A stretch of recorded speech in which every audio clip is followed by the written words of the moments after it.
तो रांची में राजधानी में ईडी ने दबिश दी है। कांके रोड में भी दबिश पड़ी हुई है। विनय कुमार चौबे के आवास पर भी है ईडी की छापेमारी चल रही है। वहीं गजेंद्र सिंह के आवास पर भी ईडी की छापेमारी चल रही है। उत्पाद विभाग के छापेमारी चल रही है। फिलहाल शराब घोटाला मामले में ईडी की दबिश है। छत्तीसगढ़ की आर्थिक अपराध शाखा ने प्राथमिकी दर्ज की है। विनय चौबे और गजेंद्र सिंह के खिलाफ प्राथमिकी दर्ज की गई है। रांची के विकास कुमार के आवेदन पर यह प्राथमिकी दर्ज हुई है। फिलहाल अब छापेमारी चल रही है। देखने वाली बात ये होगी कि क्या कुछ निष्कर्ष निकल के सामने आया है। अभी आप दीपक प्रकाश को सुन रहे थे। राज्यसभा सांसद दीपक प्रकाश जी ने साफ तौर पे बातें कही है कि इसका जो तार है वो कांग्रेस की सरकार जब छत्तीसगढ़ में थी तब से जुड़ा हुआ है, छत्तीसगढ़ से जुड़ा हुआ है और झारखंड से जुड़ा हुआ है। यानी कि इसका तार, इसका कनेक्शन काफी गहरा है, काफी लंबा है और काफी पुराना है। ये अभी छापेमारी की शुरुआत हुई है। अब आगे आगे शायद और भी बहुत चेहरे होंगे जो बेनकाब हो सकते हैं। परत दर परत ईडी सभी पहलुओं को खंगालने की कोशिश कर रही है।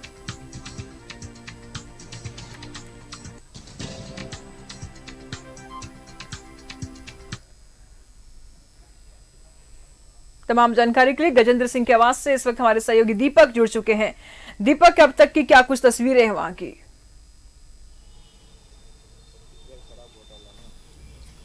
जी बिल्कुल, देखिए शराब घोटाला मामले को लेकर जिस तरीके से ईडी की कार्रवाई एक बार फिर देखने को मिल रही है। इससे पहले भी ईडी की कार्रवाई झारखंड प्रदेश में हो चुकी है और आज जिस तरीके से ईडी की कार्रवाई हो रही है, तत्कालीन उत्पाद सचिव विनय चौबे, उत्पाद विभाग के संयुक्त सचिव गजेंद्र सिंह के ठिकाने पे छापेमारी चल रही है। और हमारे पीछे जो ये आवास आप देख रहे हैं, ये गजेंद्र सिंह का आवास है जो हड़मू हाउसिंग कॉलोनी हाउस नंबर 258 ये उनका आवास है। और यहीं पे ईडी की जो दबिश है वो सुबह से ही देखने को मिल रहा है। ईडी के अधिकारी अंदर मौजूद है और तमाम दस्तावेज को खंगाला जा रहा है। पूछताछ भी जो है वो की जाएगी। तो कहीं ना कहीं जिस तरीके से ईडी की जो दबिश खासतौर पे आज कई लोकेशन पे देखने को मिल रहा है। उत्पाद विभाग के जो तत्कालीन सचिव रहे हैं विनय चौबे और उत्पाद विभाग के संयुक्त सचिव गजेंद्र सिंह के आवास पर जो दबिश है वो छापेमारी है वो चल रही है। और इस छापेमारी में क्या कुछ ईडी को महत्वपूर्ण जानकारी मिलता है, फिलहाल इसके लिए तो इंतजार करना पड़ेगा। लेकिन जिस तरीके से 2200 करोड़ रुपए की शराब घोटाला से जुड़े मामले को लेकर ईडी रेस हुई है, क्योंकि ये पूरा मामला जो है, इसकी पूरी साजिश जो है वो छत्तीसगढ़ के रायपुर में रची गई थी, जिसमें आबकारी विभाग के अधिकारी और झारखंड के उत्पाद विभाग के अधिकारियों की गठजोड़ से जो है वो साजिश रची गई थी, जिसमें जिसको लेकर के छत्तीसगढ़ की एसीबी ने जो है पहले ही प्राथमिकी दर्ज की थी। और उस प्राथमिकी में तत्कालीन उत्पाद विभाग के सचिव विनय चौबे, संयुक्त सचिव गजेंद्र सिंह समेत कई लोगों को आरोपी बनाया गया था। और उस पूरे मामले को लेकर जो है जिस तरीके से इन लोगों की मुश्किलें बढ़ी, उसके बाद गजेंद्र सिंह जिनके आवास के सामने हम मौजूद है और जो आवास की तस्वीर आप दिखा पा रहे हैं टेलीविजन स्क्रीन में, ये गजेंद्र सिंह को पिछले दिनों सुप्रीम कोर्ट से बड़ा झटका लगा था। चूँकि एसीबी छत्तीसगढ़ की एसीबी ने जब प्राथमिकी दर्ज की थी उसके बाद मुश्किलें बढ़ी थी, तो गजेंद्र सिंह के द्वारा छत्तीसगढ़ हाई कोर्ट में जो है वो राहत के लिए याचिका दाखिल की थी, जिसे छत्तीसगढ़ हाई कोर्ट ने खारिज कर दिया था। उसके बाद सुप्रीम कोर्ट में राहत की गुहार लगाया था, लेकिन सुप्रीम कोर्ट से भी इन्हें राहत नहीं मिली, बल्कि बड़ा झटका जो है लगा है। और उसके बाद अब ईडी इस पूरे मामले को लेकर के छापेमारी कर रही है। गजेंद्र सिंह के आवास पर ईडी के अधिकारी मौजूद है और तमाम दस्तावेज को खंगालने की जो कवायद है वो की जा रही है। तो आने वाले समय में इन लोगों की मुश्किलें और भी बढ़ सकती है, चूँकि एसीबी के रडार में पहले से ही जो है छत्तीसगढ़ की एसीबी ने प्राथमिकी दर्ज कर रखी थी। और अब जब ईडी इस पूरे मामले को लेकर के जब जांच और पड़ताल कर रही है, तो आने वाले समय में इन लोगों की मुश्किलें जो है वो और भी बढ़ सकता है। क्योंकि जो छापेमारी हो रही है और जो महत्वपूर्ण जानकारी या दस्तावेज ईडी को हाथ लगेगा, उसके आधार पर समन जारी कर ईडी दफ्तर भी बुलाया जा सकता है, पूछताछ की जा सकती है और उसके बाद जो है मुश्किलें बढ़ सकती है। लेकिन झारखंड प्रदेश में आप देखें, कोई भी नीति निर्धारण जब होता है तो आम लोगों के हित में कम और खुद के हित में ज़्यादा को ध्यान में रखते हुए जो है नीति निर्धारण होता है। झारखंड प्रदेश में जो नई शराब नीति जो है वो 2022 में बना था और 2022 में जो नीति बनाई गई थी उसमें अगर आप देखें तो कौन कौन लोगों का इन्वॉल्वमेंट है, तो आबकारी विभाग के अधिकारी और झारखंड के उत्पाद विभाग के अधिकारी इसके अलावा होलोग्राम बनाने वाली जो कंपनी है या फिर मैन पावर सप्लाई करने वाली कंपनी है, इन लोगों की जो भूमिका है वो इसमें जो है वो एसीबी ने जो प्राथमिकी दर्ज की है तो इन लोगों को आरोपी बनाया गया है। तो ये जो पूरा नीति निर्धारण का जो खेल है, कहीं ना कहीं अधिकारियों की जो गठजोड़ से जो ये तमाम चीज़ें होती है और जिसका जो बड़ा नुकसान जो कह सकते हैं कि झारखंड प्रदेश में हुआ है, झारखंड प्रदेश को हुआ है, सरकार को हुआ है, क्योंकि राज्य सरकार के राजस्व पर भी जो कहीं ना कहीं क्षति पहुंची है। अब जब इस पूरे मामले को लेकर ईडी कार्रवाई कर रही है तो आने वाले समय में इन लोगों की मुश्किलें बढ़ना जो है वो तय माना जा रहा है, क्योंकि जिस तरीके से ये पूरे मामले को लेकर ईडी जांच कर रही है कई अलग अलग लोकेशन पर। झारखंड प्रदेश में ऐसे तो ईडी कई अलग अलग मामलों में जो है छापेमारी और कार्रवाई जो है वो कर चुकी है। आप चाहे बात करें खुट्टी मनरेगा घोटाला का या फिर जमीन घोटाला का या फिर शराब घोटाला का या अवैध खनन से जुड़े मामले को लेकर, तो ऐसे मामले में जो है अधिकारियों की भूमिका जो है वो संदिग्ध रहा है।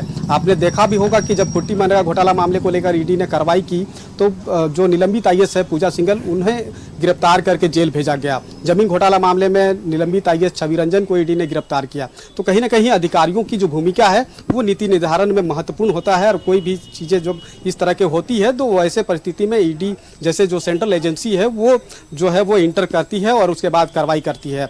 अब जब आज जो है शराब घोटाला मामले को लेकर ईडी रेस हुई है, कार्रवाई कर रही है, छापेमारी कर रही है, तो ईडी को क्या कुछ महत्वपूर्ण जानकारी और दस्तावेज मिलते हैं जिसके आधार पर आने वाले समय में ईडी अपनी जांच का दायरा को जो है वो आगे बढ़ा सकती है। और इस खेल ठीक है दीपक, नजर बनाए रखिएगा, लगातार हम आपसे अपडेट लेते रहेंगे। फिलहाल बहुत बहुत शुक्रिया आपका इन तमाम जानकारियों के लिए।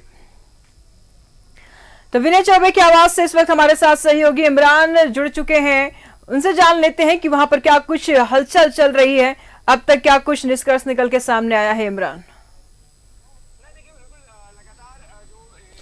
नहीं देखिए, बिल्कुल लगातार जो ईडी का जो रेड है वो कंडक्ट है और लगातार जारी है। ऐसे में इस पूरी कार्रवाई के दौरान जो है वो देर रात तक ईडी की अपनी कार्रवाई चलती है और इसी के बाद ये तय होगा कि आखिर विनय चौबे ने इस पूरे शराब नीति पर क्या कुछ गड़बड़ झाला किया है। क्योंकि जिस तरह की जानकारी ईडी को मिली थी, क्योंकि छत्तीसगढ़ शराब नीति घोटाले मामले में जिस तरह से विनय कुमार चौबे के साथ साथ अन्य लोगों का नाम एफआईआर में शामिल हुआ, उसके बाद से इस पूरे मामले पर जांच की गति जो है वो तेज होते चली गई। लेकिन अब जब सुबह से ही ईडी की टीम यहां पे मौजूद है, तो ऐसे में इस पूरे मामले को अगर हम देखें तो विनय कुमार चौबे जो कि आईएएस अधिकारी हैं, तत्कालीन उत्पाद सचिव हैं, इस पूरे मामले को लेकर संयुक्त आयुक्त के रूप में जो गजेंद्र सिंह थे उनके भी ठिकाने पर यह पूरी कार्रवाई की गई। इनके अलावा छत्तीसगढ़ में जो एफआईआर दर्ज किए गए थे, हम उनकी जिक्र कर रहे हैं, आपको बता रहे हैं कि अनिल कुमार टुनेजा तत्कालीन संयुक्त सचिव है, वाणिज्य का उद्योग विभाग के छत्तीसगढ़ के उस वक्त के थे। उनके साथ अरुण त्रिपाठी है, तत्कालीन प्रबंधक संचालक छत्तीसगढ़ मार्केटिंग कॉर्पोरेटिव लिमिटेड के।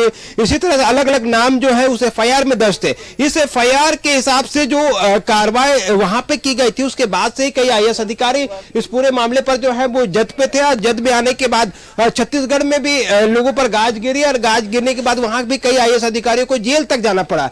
तो ऐसे में अब जब ईडी की टीम इसी के तर्ज पर जो झारखंड में उत्पाद नीति को लाया गया और उत्पाद नीति को लेकर शराब नीति को लेकर जो गड़बड़ियां हुई है उसमें ये विनय कुमार चौबे हो, गजेंद्र सिंह हो, इन लोगों के नाम प्रमुखता से सामने आते रहे हैं। पूर्व में रांची, झारखंड सहित बंगाल और अन्य राज्यों में भी इस पूरे नीति के खिलाफ जो है छापेमारी की गई थी और कई राउंड जो है वो पूछताछ भी किया गया था। तो ऐसे में इस पूरे नीति के उद्भेदन को लेकर के ही ईडी ने अब झारखंड में जिस तरह से शराब के घोटाले हुए हैं, शराब के मामलों को लेकर के जो घोटाला हुआ है, उस पूरे मामले की जांच करी है। जांच की आंच किन किन तक पहुंचती है ये देखने वाली बात होगी। लेकिन जिस तरह से इस पूरी कार्रवाई को अगर हम देखें तो पहले सुबह से ही राजधानी रांची के कई ठिकानों पर एक साथ जो है ईडी की टीम जो है निकली और छापेमारी कर रही है। गजेंद्र सिंह के आवास पर बड़ी टीम थी, वहां पर ईडी के बड़े अधिकारी भी मौजूद थे और उस दौरान जो है कई लोगों जो है दरवाजे को फौरन बंद करवाया और उसके बाद एक ताबड़तोड़ तरीके से सारे दरवाजे को बंद कराने के बाद अंदर में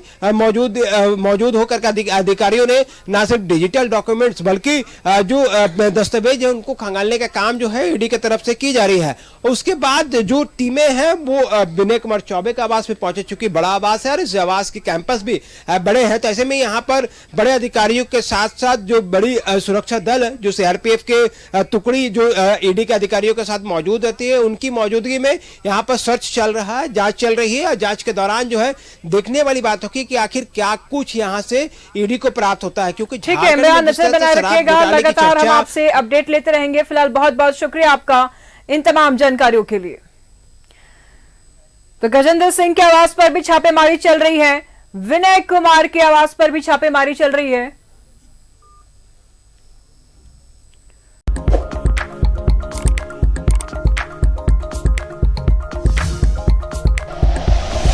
like and share videos, subscribe करें हमारा चैनल और प्रेस करें बेल आइकॉन। न्यूज़ 11 भारत, सच है तो दिखेगा।